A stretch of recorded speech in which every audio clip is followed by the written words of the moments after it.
Lucky Marwat में police ने 20 kilo वजनी आईईडी को नाकारा बना दिया।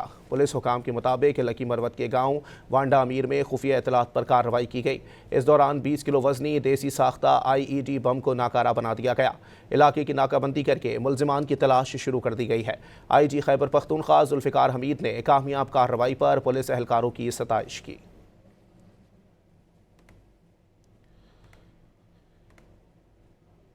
आपको बताएं कि लकी मरवत में पुलिस ने 20 किलो वजनी आईईडी को नाकारा बना दिया है। लकी मरवत में पुलिस ने 20 किलो वजनी आईईडी को नाकारा बना दिया। पुलिस हुकाम के मुताबिक लकी मरवत के गांव वांडा अमीर में खुफिया इतलात पर कार्रवाई की गई। इस दौरान 20 किलो वजनी देसी साख्ता आईईडी बम को नाकारा बना दिया गया। इलाके की नाकाबंदी करके मुलजिमान की तलाश शुरू कर दी गई है। IG खैबर पख्तूनख्वा जुल्फिकार हमीद ने कामयाब कार्रवाई पर पुलिस एहलकारों की सताइश की।